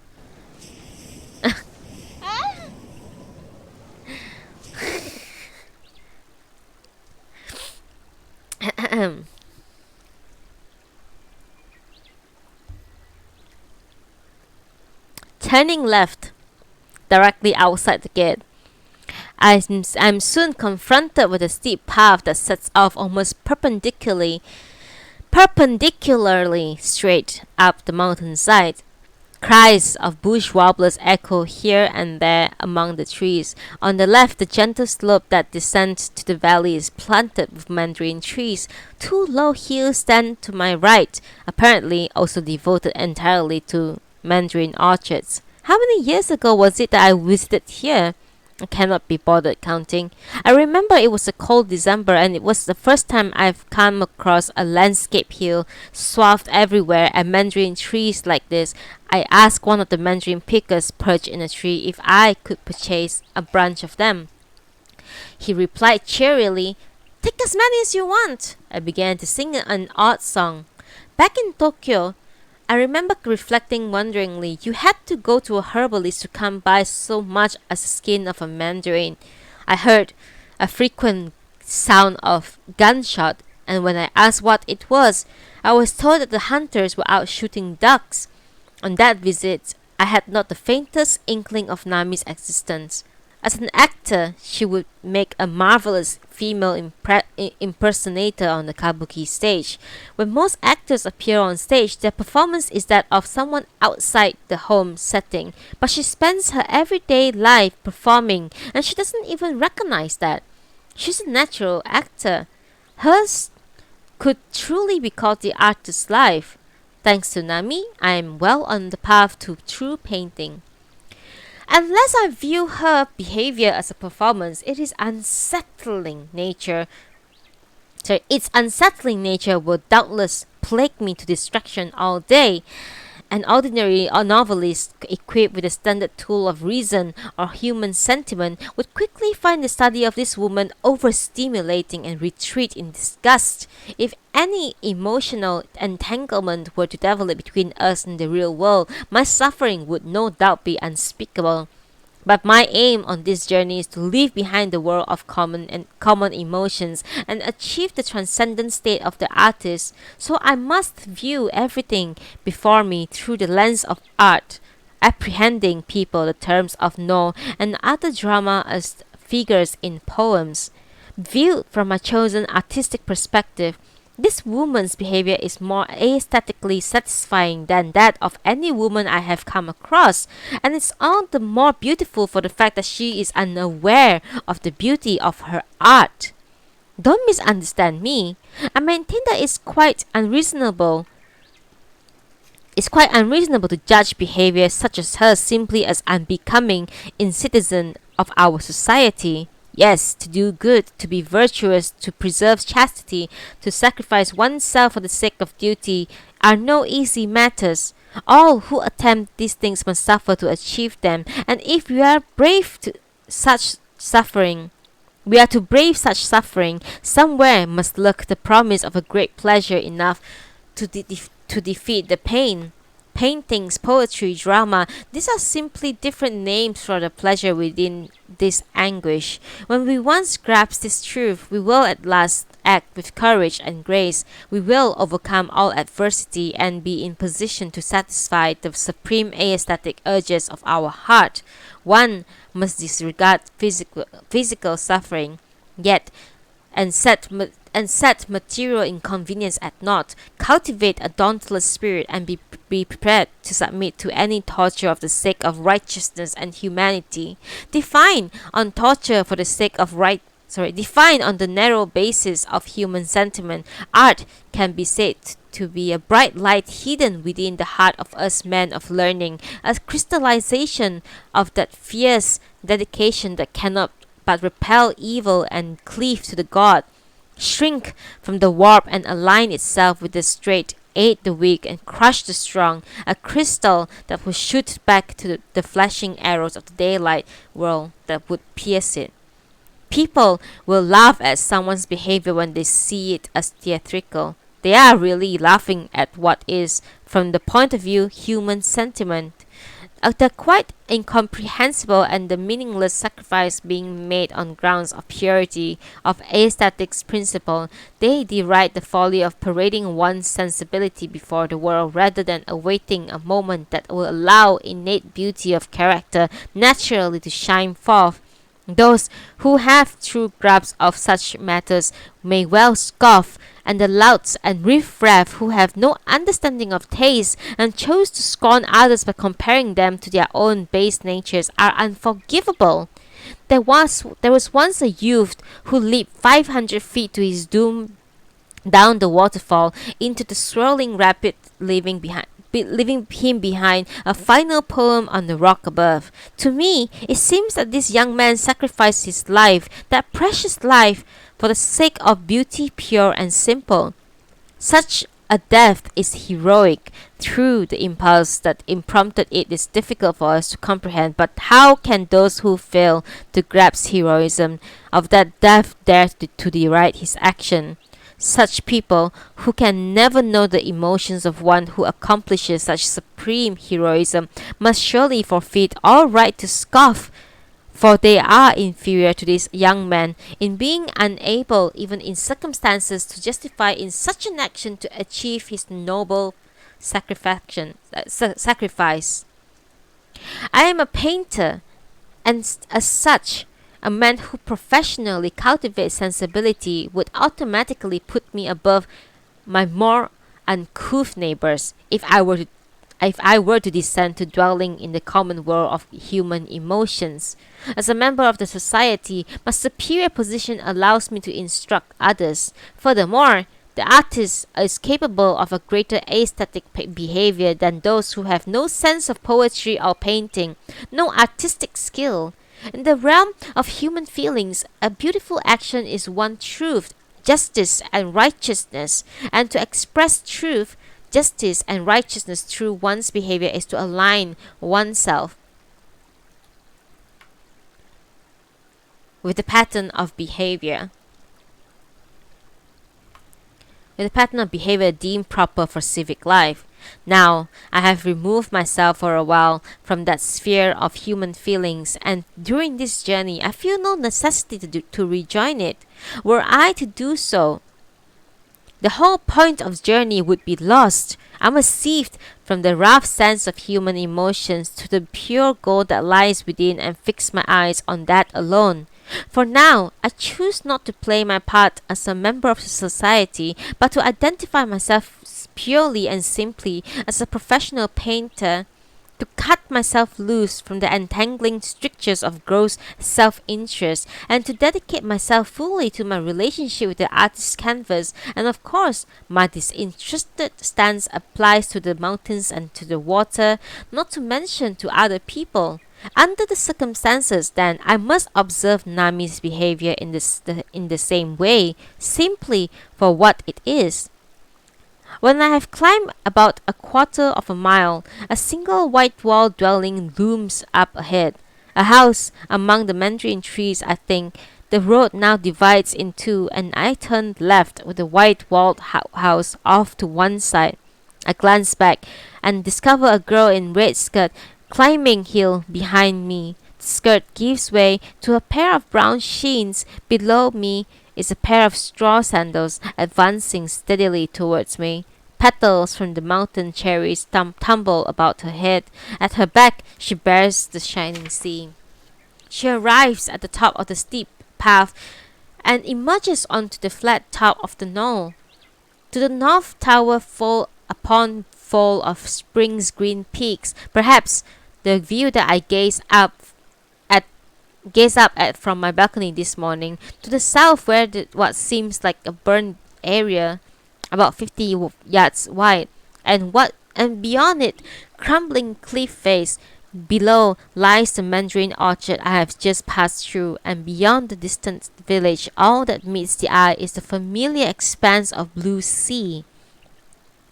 The main path has become indistinguishable among the numerous tracks that meet and part and intersect. All are a path of some sort, and none is the path itself. A further interesting confusion in the intriguing patches of dark red earth that are visible here and there in the grass, not clearly connected to this or that track. I wandered through the grass looking for a place to settle myself down. The landscape that looked so suitable for painting when viewed from the balcony also seemed suddenly to have lost its unity and coherence. Its color, too, is gradually fading. As I plod stupidly hither and yon in this fashion, all desire to paint deserts me. With the need to paint is gone, the selection of a place no longer matters. Wherever I choose to sit will become my home. The warmth of the spring sunlight has penetrated to the roots of the grass. As I plump myself down, I sense that I am inadvertently crushing beneath me an invisible shimmer of heat haze. Down beyond my feet shines the sea. The utterly cloudless spring sky casts its sunlight over the entire sea surface, imparting a warmth that suggests sunlight has penetrated deep within its waves. A swath of delicate Prussian blue spreads lengthwise across it, and there and here and there, an intricate play of colors swims over a layering fine white gold scale. Between the vastness of the spring sunlight that shines upon the world and the vastness of the water that brims beneath it, the only visible thing is a single white sail no bigger than a little fingernail. The sail is absolutely motionless. Those ships that plied these waters in days gone by, bearing tributes from afar, must have looked like this. Apart from the sail, heaven and earth consist entirely of the world of shining sunlight and the world of sunlit sea. I throw myself back into the grass. My hat slips from my forehead and haloes my head. The grass is studded with little clumps of wild japonica bush 1 or 2 feet tall, and my face has come to rest just in front of one. Japonica is an interesting plant. Its branches obstinately refuse to bend, yet neither they are straight. Each small straight twig collides with another straight twig at an angle, so that the whole branch consists of a series of obliques, tranquilly ornamented with rather pointless scarlet or white flowers, and a casual scattering of soft leaves to top it off. You could characterize the japonica as belonging to the type of enlightened fool. Some in this world dogly retain an awkward and innocent honesty. They will be reborn as japonica. It's the flower that I myself would like to become. When I was a child, I once cut myself on some twig of japonica, complete with flowers and leaves, and arranged them attractively to make a rack for holding my writing brush. In it, I prop a cheap, soft-haired brush, and seeing the contraption there before on my desk, the white brush head peeping through among the flowers and leaves gave me great pleasure. When I went to bed that night, the japonica brush rack filled my thoughts. As soon as I awoke the next morning, I leaped from my bed and ran to my desk to discover that the flowers dropping and the leaves had dried. Only the brush head glowed there unaltered in their midst. That such a beautiful thing would wither and die in the space of a single night appalled me. The earlier self seems to me now enviably unsullied by the world. The japonica that meets my eye now, as soon as I lie back, is an old intimate friend. As I gaze at it, my mind drifts pleasantly, and in the impulse to poetry wells up in me again. Lying here, I ponder, and as each line of the Chinese poem comes to me, I jot it down in my sketchbook. After a little time, the poem seems complete. I reread it from the beginning. Beset the thoughts, I leave my gate. The spring breeze stirs my robe. Fragrant herbs have sprung in the wheel ruts. The derelict track leads me onto the mist. I halt and gaze about me. All is aglow with light. I hear bush warblers at their song, and in my eyes are drifting cherry blossoms. At the road's end, a vast plain unfolds. I write this line on an old temple's door. The lone walker's solitude fills the sky. A single wild goose wings homeward through the heavens. What subtleties lie within one small heart? Right and wrong, forgotten in this eternal moment. Poised at 30 on the edge of an old age. Yet now, a soft spring light wraps me about, wandering thus at one with nature's changes, I calmly breathe the fragrance all about. That's it! I've done it! I've truly captured the feeling of lying here gazing at the Japonica, all worldly thoughts forgotten. It doesn't matter if the poem doesn't actually include the Japonica or the sea, as long as the feeling comes true. I give a groan of pleasure, and I'm astonished to hear the sound of human clearing his throat not too far from me. Rolling over, I peer in the direction of the voice. A man comes around the edge of the flat knoll and emerges among the trees. His eyes are visible beneath the tilted rim of the dilapidated brown felt hat. I can't make them out in detail, but they are evidently shifting uneasily. He is dressed rather indeterminately in an indigo striped garment tucked up at the thighs and bare feet in high clogs. The wild beard suggests he is one of those roaming mountain monks. I assume he will proceed on down the steep mountain path, but to my surprise, he turns back at the edge and retraces his steps. Instead of disappearing back the way he came, however, he changes direction yet again. No one could be wandering to and fro on this grassy flat unless he were to take a stroll, surely. Yet, this is hardly the figure of mere stroller, nor would such a person be living hereabouts. The man pauses his tracks from time to time, tilting his head questionably and gazing all about him. He appears to be in deep thoughts. Perhaps he is waiting for someone. I cannot make it out at all. My eyes were held by this alarming fellow. I'm not particularly afraid, nor do I feel tempted to draw him. It's simply that my eyes are glued to him. My gaze continued to travel left and right following his movement, and suddenly he comes to a standstill, and then another human figure appears in the scene. They seem to recognize each other, and both approach. Watching them, my vision gradually focuses on the single point in the middle of the grassy flat. Now, these two figures come together face to face with the spring mountains behind them and the spring sea before. One, the man, is of course my wild mountain monk, and the other woman. The other is a woman, Nami. As soon as I recognize her, the morning's image of her holding the dagger returns to me. Could I be hidden in her robes now, I wonder? And for all my vaunted non-emotional stance, I shudder. Facing each other, the two maintain their pose for a long moment. There is no hint of movement in either figure. Perhaps their mouths are moving, but no voices reach me. At length, the man hangs his head, and the woman turns towards the mountain. I cannot see her face. There, in the mountains, a bush warbler sings. The woman appears to listen to it. After a while, the man raises his deeply bowed head and half turns on his heels. Something odd is happening. The woman rapidly breaks her pose and turns to face the sea. Something peeps from her waistband. It must be the dagger.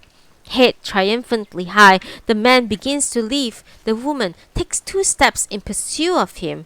She is wearing straw sandals. He pauses. Has she called him? As he turns, her right hand goes to her waist. Watch out! What she produces is not the dagger I anticipate. However, a cloth object like a purse of money. Her white hand holds it out towards him, a long string swaying below it in the spring breeze. One foot placed before her, the body bends slightly from the waist, the extended white hand and wrist, and the purple cloth bag. This image is all I need to picture. For a picture. The composition, with its dash of purple, is beautifully connected by the perfect balance of the man's turned body a few inches away, distant yet close. The expression could have been made to fit this moment. The woman's figure seems to draw him towards her. The man seems drawn backward by her, yet these forces were merely notional. The relationship between them is cleanly broken by the edge of the proffered purple bag. The interest in the picture intensified by the fact that the delicate balance these two figures maintain is set against the clear contrast in their faces and clothes. The swarthy, thick-set, bearded man, delicate form with a long neck and sloping shoulders and firm, clear features. This wild figure twisted harshly towards her, and The elegant shape, sleekly graceful even in her everyday kimono, leaning gently forward from the waist.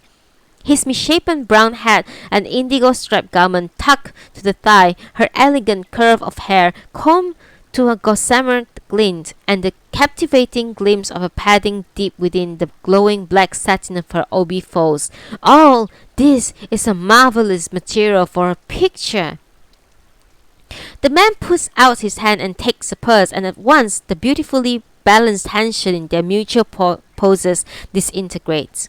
The woman's figure ceases to draw him, while he is in turn has broken free of that force. Painter though I am, I have never before realized just how powerfully psychological states can influence a picture's composition. They move apart now, to left and right. No tension holds the two figures in relation, and the composition that has lost all vestige of coherence. At the entrance to the wood, the man pauses and turns to look back, but the woman never glances behind her. She is walking smoothly towards me. At length, she arrives directly in front of me. "Sir!" she exclaims again. "Sir!" Damn! When did she notice me? What is it?" I inquire, poking my head up above the japonica. My hat tumbles back onto the grass behind me. "What are you doing there?" "I was lying here composing a poem." "Liar! You just saw what happened just now, didn't you?" "Just now? You mean you too?" "Yes, I did see a bit." She laughs. You didn't need to just see a bit. You could have watched all of it, you know." "To tell the truth, I did see quite a lot." "There you are. Come over here for a moment. Come out from under the japonica." I meekly do as instructed. "Was there something else you wanted to do there?" "No, I was just thinking of heading back." "Well then, let's go together." "Very well." Still submissive, I return to the clump of japonica, put on my hat, retrieve my painting equipment, and set off to walk beside her. "Did you paint anything?" "No, I gave up." "You haven't painted a single picture since you have been here, have you?" "That's so, yes." "But surely it's odd coming here specifically to paint and then and then producing nothing." "There's no odds about it." "Really? Why not?"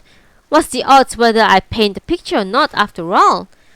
"That's a pun, isn't it?" She laughs. You are very nonchalant, I must say." "What's the point of coming to a place like this if you are not going to be nonchalant?" "Oh, come on now." "No matter what place you are in, being alive has no point unless you are nonchalant. Look at me. I'm not at all embarrassed to have been seen as you saw me back there." "There's no need to be embarrassed, surely." "You think so? So who do you imagine the man was?" Well, he certainly isn't someone with a lot of money." She laughs again. "A good guess. You are a master of insight, aren't you?" "Actually, he has so little money he cannot stay in the country, and he has to come to get money from me." "Really? Where did he come from?" "He came from a town down there." "That's a long way. Where is he going?" "Well, it seems that he's going to Manchuria." "What will he do there?" "What will he do there? I don't know. He may make some money, or he may die." I raise my eyes to look at her. The little smile that has been hovering on her lips is rapidly disappearing. I can't guess the meaning of her words. "That man is my husband." Quick as a flash, she landed me a slashing blow. I'm utterly caught by surprise. I had, of course, no intention of asking who he was, nor had I expected her to expose herself to me like this. "How was that? Did I surprise you?" she said. "Yes, a little bit." "Well, he's not my present husband. He's the only one I had to severe relationship with." "I see. So nothing. That's all." "I see. That fine white wall house over there in the mandarin orchard, it's in a nice place, isn't it? Whose house is it?" "That's my older brother's house. Let's call there on the way home." "Do you have some business there?" "Yes, he asked me to do something." "I'll come with you then." When we reach the beginning of the path down the mountainside, we don't descend but turn right and after the climb of a little over 100 yards, arrive at the front gate of the house. Rather than proceeding straight to the entrance, we go to the garden one side. Nami strides boldly along, so I follow suit. 2 or 3 palms stand in the south-facing garden. Immediately beyond the earth, mandarin orchard begins. Without preliminaries, Nami seats herself on the edge of the veranda and remarks, "It's a fine view. Look." Yes, it certainly is. Behind the sliding door to the house, all is quiet. Nothing suggests anyone is at home. Nami shows no sign of calling on anyone. She simply sits at her ease, gazing at the slope of the of the mandarin orchard beyond. I feel rather puzzled. What business has actually brought her here? Our conversation has petered out, and we sit on in silence, looking at the mandarin trees. The noonday sun floods the mountain with its warm rays, and the mandarin leaves that fill our vision seem to steam and glitter. After a while, a cock crows loudly in the barn behind the house. "Good heavens, it's noon!" Nami exclaimed. "I was forgetting what I had to do. Kyuichi! Kyuichi!" She reaches over and slides open the door with a slight clatter. I can see large empty room. A pair of scroll in the style of Kano school hangs somehow mournfully in the alcove. "Kyuichi!" At last, an answering voice is heard from the barn. The approaching steps pause behind the sliding door. It opens, and in an instant the dagger in its white wooden sheath is tumbling over the matting. "A farewell gift from your uncle for you," Nami announces. I have no inkling of the moment when her hand went to her waistband. The dagger somersaults 2 or 3 times, then slides smoothly across the matting to Kyuichi's feet. It has slipped a little from the loose sheath to reveal an inch or so of the cold glinting steel. Chapter 13. Last chapter. We are on the last chapter, chapter 13.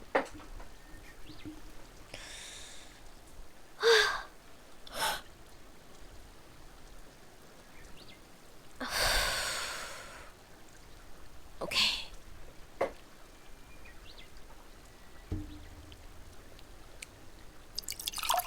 Thank you.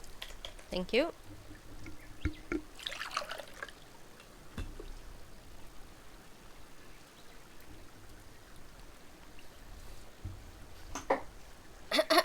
Okay. Chapter 13. It is Kyuichi's departure. We are accompanying him by the boat down the river as far as Yoshida Station.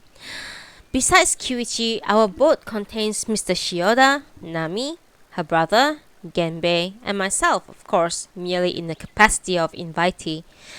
I am happy to go along as an invitee indeed. I'm happy to go along without puzzling over reasons and roles at all. Prudence, after all, can play no part in the non-emotional journey. Our boat is a flat-bottomed one, rather like a raft with sides added. The old man is seated in the middle, Nami and myself in the stern, and Kyuichi and Nami's brother in the bow. Genbei sits apart, looking after the luggage. "Kyuichi, how do you feel about the war?" Nami inquires. "Do you like it?" "I won't know until I'm in it. There'll be sufferings, I should think, but perhaps there'll be pleasures too," in his innocent reply. "No matter the suffering," the old gentleman remarks, "is for the sake of the nation." Nami's next question is equally odd. "Surely you are inclined to go to the war and see what it's all about, now that you have been given a dagger?" "Yes, I guess so," Kyuichi responds with a light nod. The old gentleman laughs and tugs at his beard. His son pretends to have heard nothing. Nami now abruptly thrusts her pale face across to Kyuichi and demands, "How are you going to be able to fight with that sort of nonchalant attitude?" "You make a fine soldier, Nami," says her brother. These are the first words that he has spoken to her. His tone indicates that remark is not intended as a joke. "Me? Me a soldier? If I could become a soldier, I would have done it a long time ago. I would be dead by now." Kiwichi. You must die too. You lose your honor if you come home alive. Good heavens! Hold your tongue! Exclaims her father. No, no, you must return in triumph. Death is not the only way to serve one's nation. I plan to live a couple more years yet. We'll be able to meet again. The old man's last drawn out words tremble and lost in tears. Only the imperative of manliness prevents him from spilling all that in his heart. Kiwichi says nothing but simply sits with his head turned aside looking at the river bank. There's a large willow on the bank, and beneath it sits a man in a little boat moored to the tree, staring at his fishing line. As our boat goes by, trailing its rocking wake, the man glances up and his eyes meet Kiwichi. No acknowledging charge flows between the two. The man's mind is focused on his fishing, while Kiwichi's busy thoughts have no space for so as much as a single fish. Our boat floats calmly on past the unknown fisherman. If you were to stand in the middle of the street, as a streetcar director does, at the approach to Tokyo's Nihonbashi's bridge, and stop every one of the 100 who pass by every minute and learn each one's trial and troubles, this world of ours would seem to you an appallingly difficult place to live. We humans meet and part as strangers. If this were not so, who would be willing to take on the job of standing there directly milling streetcars? It's a lucky thing that our unknown fisherman seeks no explanation for Kiwichi's tearful face. When I turn back to look, he is calmly watching his float. He will likely to go on sitting there gazing at that float until the Russian war is over. The river is shallow and quite narrow. The current flows gently. Our boat slips along through the water, moving inexorably on and on through the passing spring towards some other place. A place full of noisy people who love to collide with one another. This young man, with a brutal mark of bloodshed upon his brow, is drawing us mercilessly along with him. The bonds of fate are compelling him to a dark and fearsome land far to the north, and we, whose fate is tangled with his, are likewise compelled to travel with him until the ties that bind us at last give way. When this happens, something along us will audibly snap. He alone will be reeled in inescapably by the hands of his own fate, while we in turn are fated to remain behind. Beg and struggle through we might, he will be powerless to draw us with him. It's delightful how gently the boat floats on. Those must be few horsetails covering the banks. Farther up are strands of willows. Here and there among them a low farmhouse reveal a thatched roof and glimpse of sooty windows. Occasionally a few white geese spill forth and waddle cackling onto the river. That flash of brightness between those willows must be a white peach tree in blossom. A loom knocks and clatters, and from within its rhythm the sound of a woman's plangent singing drifts across the water. The song is impossible to recognize. Would you do a portrait of me? Nami suddenly says to me. Kiwichi and her brother are deep in military talk, and the old man has nodded off. Certainly, I say, taking out my sketchbook. I jot down the following poem and pass it to her. That silken obi, unraveled by the spring breeze, what name does it bear? She laughs. It's no good just dashing something off like this. You must put a bit care into it and do something that reveals my temperament. I've been wanting to do the same thing, but somehow that face of yours just won't compose itself into a picture the way it is. That's a charming answer, I must say. So, what should I do to get a picture? Oh, I cannot do one right now. It's just that there's something lacking. It would be a shame to draw you without it. What do you mean lacking? It's the face that I was born with. There's nothing I can do about it. The face once born with can change in all manner of ways. You mean I can change it? Yes. Don't treat me like a fool just because I'm a woman. On the contrary, it's because you are a woman that you say foolish things like that. Well, then, let's see you make some changes to your own face.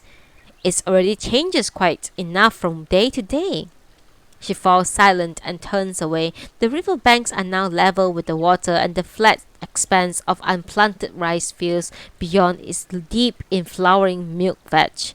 A vast of sea flowers stretches away forever, blurred with the haze of spring, so that it seems a recent rain has half dissolved those vivid dots of red and run them all together. Looking up, I see the towering form of a steep peak of half blocking the sky, with the wisps of spring cloud spilled out on the across its flank. That's the mountain you crossed. Nami extends a white hand over the side of the boat, points to the dream-like peak. Is Tengu Rock around here? See see that patch of purple below the dark green part? The shadowy bit? Is it shadow? It looks like a bald patch to me. Come on now, it's a hollow. If it was bald, it would have more brown to it. Is that so? Anyway, Tengu Rock is apparently behind that. So the seven bands would be a little far to the left then. They are way off somewhere on the mountain behind that one. Ah, yes, that's true. But I guess they are about where that bit of cloud is hanging. Yes, that's the direction. At this point, the elbow of the old man slips from edge of the boat where he propped it to doze, and he awakens with a start.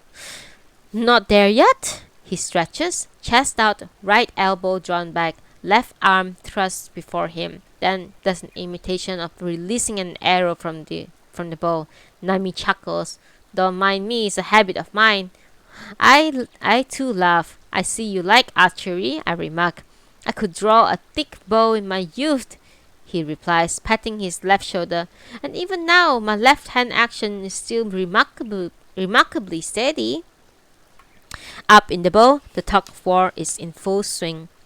At length, the boat enters a townscape. I notice a sign painted on the low paper window of a little bar, drinks and snack, and farther on an old-fashioned tavern. We pass a lumber yard. Occasionally the sound of a rickshaw comes from the road behind. Swallows twist and twitter in the air.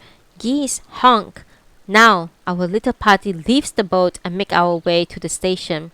We are being dragged yet deeper into the real world, which I define as the world that contains trains.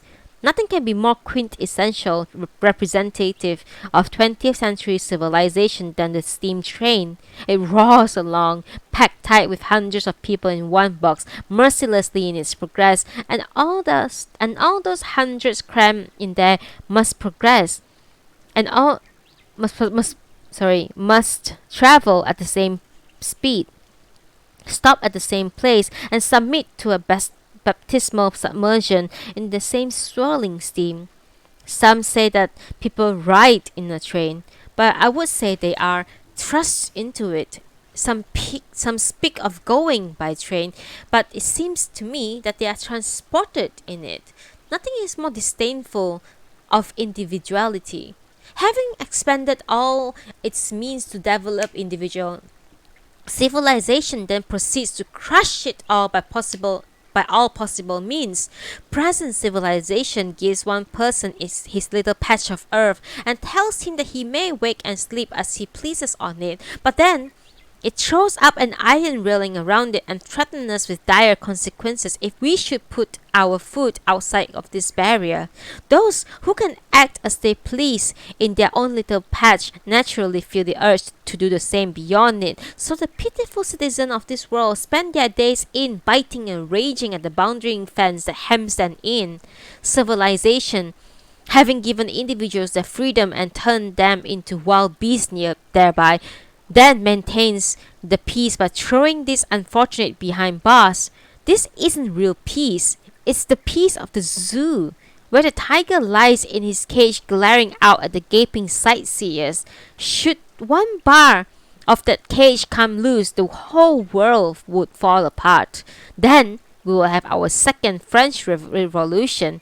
Indeed, the revolution is already underway night and day among individuals. The great European playwright Ibsen has provided us with a detailed example of the conditions necessary for it to occur. I must say, whenever I see one of those fierce trains hurtling along, treating all on board indiscriminately as so much fright and mentally balanced, the individual crammed in there against the train, utter disregard for their individuality. I only say, watch out. This could be nasty if you're not careful. Modern civilization is in fact reeks of such dangers. The steam train hurtling blindly into the darkness ahead is simply one of them.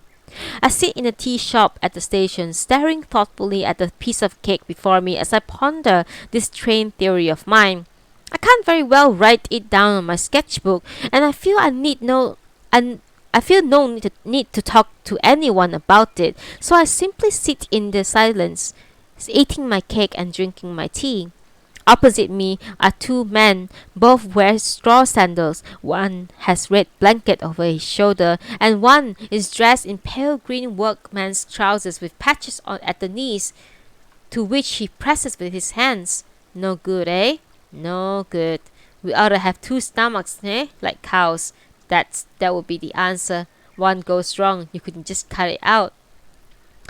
This country fellow is apparently suffering from stomach problem. The stench blowing from the Manchurian battlefields have not reached this man's nostril, nor do they understand the evils of modern civilization. They know nothing of such matters as revolution. Indeed, they haven't so much as heard the word. They are still at the stage where they can seriously entertain the possibilities of having two stomachs. I take out my sketchbook and set out sketching two figures. A bell begins to clang. The ticket is already bought. Right, let's go, says Nami, rising to her feet. The old man stands with a grunt of effort. Our party goes through the ticket gate and out onto the platform. The bell is ringing fiercely. With a roar, the serpent of civilization comes slowly writhing along the glittering tracks, belching black smoke from its jaw. So the time has come to say farewell, says the old man. Take good care of yourself, Kyuichi responds with a bow. Make sure that you come home dead, Nami says once more. Is the luggage here? Asks her brother. The serpent draws to a halt in front of her. The doors along its sides open, and now people are streaming in and out. Kyuichi aboard, leaving the old man, his son, Nami, and myself standing there outside. With a single turn of those wheels, Kyuichi will no longer of our world. He is off to a world far distant, where men labor amid the reeks of gunpowder and slither and fall in red sleek. While the sky thunders ceaselessly above, Kyuichi, already on his way there, stands wordlessly in the carriage gazing out at us. Here's the snapping point of our mutual fates. His that has drawn us down from the mountains, and ours have been drawn along by him. The break is already happening. For all the carriage doors and windows are still open, our faces are still visible to each other, and a mere feet separates him who is leaving from us who remain behind. The conductor comes running down the platform towards us, clapping the doors shut one by one, and as each closes, the distance between travelers and those who stay behind increases. Finally, Kyuichi's door clams shut. There are now two worlds. The old man steps closer to the window, and the man thrusts his head out. Careful! It's moving! Comes a cry, and the already train is heartlessly chugging into motion. One after another, the window slide passes. Kyuichi's face grows small. Then, as the last third-class carriage is passing me, another face appears at the window. Gazing disconsolately out is the bearded visage of the wild mountain monk under his old brown felt hat. His eyes and Nami suddenly find each other. The chugging train is picking up speed, and in another instant the wild face is gone. Standing there in daze, Nami continues to stare at it, and astonishingly, her face is flooded with an emotion that I have never until this moment witnessed there. Pitying love. That's it. That's it. That's what I need for the picture, I murmur, patting her on the shoulder. At last, with this moment, the canvas within my own heart has found its full and final form. That is the end of Kusamakura by Natsume Sōseki.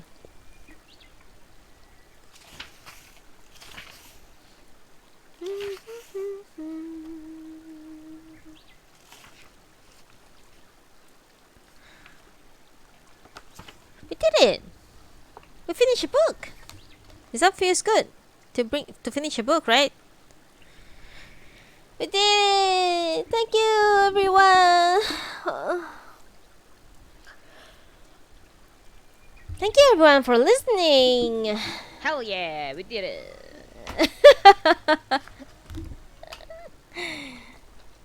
Yeah, we did it. I have so many sound bites, but I cannot put up because I'm doing reading.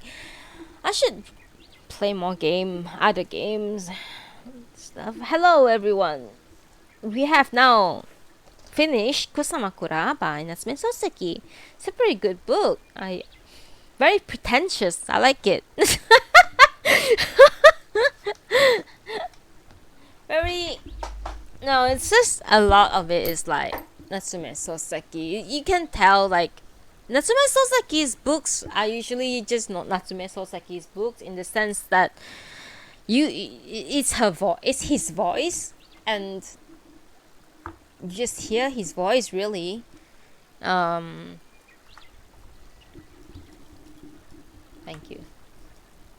you so much. Thank you.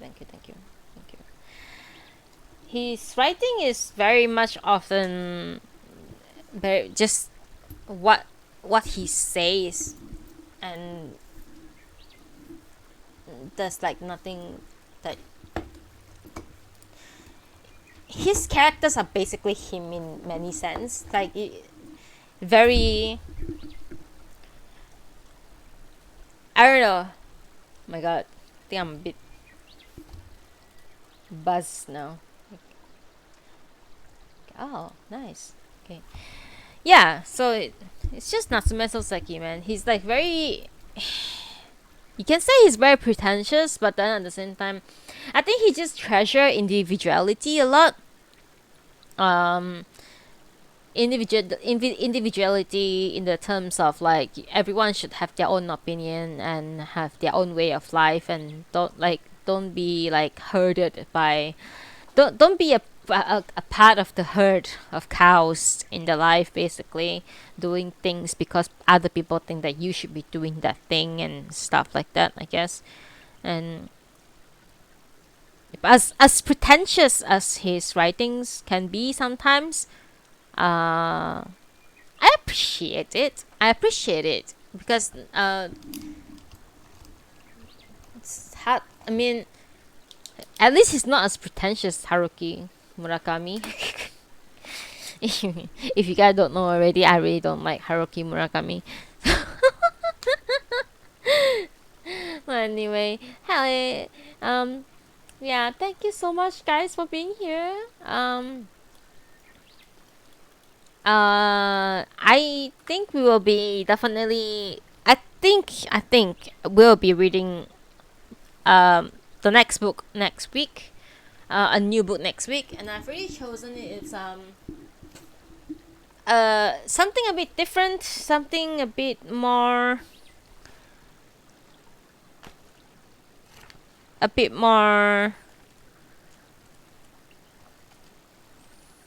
wow, something a bit more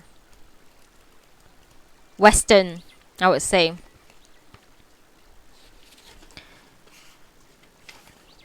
Okay, so we are going to read Kazuo Ishiguro's book next week. We are going to read The Remains of Days. It is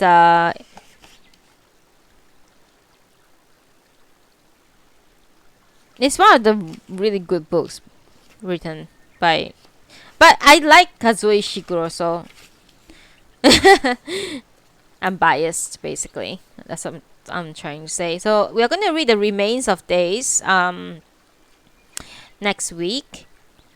I'm trying to divide the book to 3 parts so that we can read it on 3 different days. I know that the end you need to go, right? You you need to go. If you need to go, just go ahead. Yeah, you can close the party finder as well, by the way. Yes. Yeah. We're going to read something a bit more Western this time. You gotta. Oh, you gonna go later? Do you want to run some dungeons and stuff before you go? Actually play the content of the game.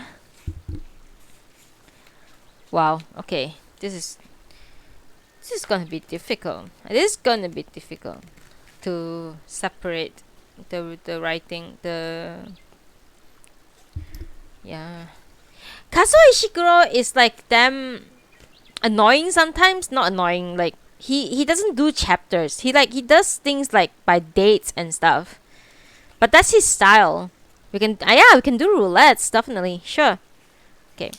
Just give me a moment, okay? I'm trying to like separate the book into like things so that it wouldn't I can see how many days this book is gonna run. Like I feel like I shouldn't always try to like separate into 3 days. Maybe 4 days would be like a better pace for me so that I won't like overread and everything. But at the same time, right? I feel like wow, it's so difficult. why why does he separate the chapters like this? It's like it's not even chapters. That's the problem.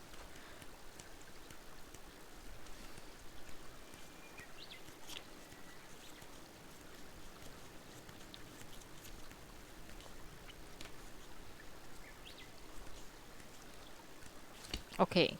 Wow, this is difficult. Okay, I can read like this, I guess.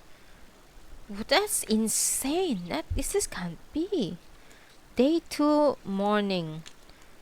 Day 2 morning is so long.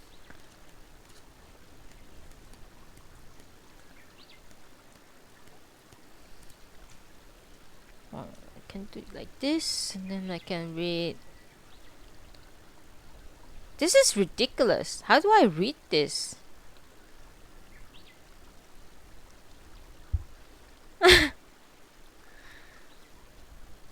Okay, day 1, day 2. 5 hours reading endurance stream. Like my I'm a cat chapter 4. That was insane. I almost died. Okay, but it was nice. I was like I eat in between. I had meals in between. This is insane.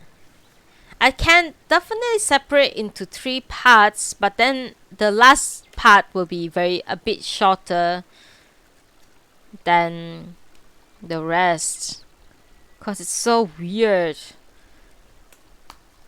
I can show you. I can take a picture and show you like how the chapter divides. It's so weird.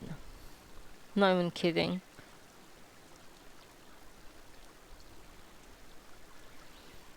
But yeah, I'll be reading Kazuo Ishiguro, The Remains of Day, next week. Okay? That's my promise to you. As of now, I'm gonna go and run some roulette with Deanne before she has to go do her errands and stuff. And I'll see you guys next week. Or maybe end of this week. Who knows? I really want to play Final Fantasy 8 on stream. Maybe today is Friday night. I might play tonight. Who knows? We'll see. Yeah. Yes, I'll join your party. Okay, so without nagging too much or being mumbly. Thank you so much for being here today again to listen to my reading.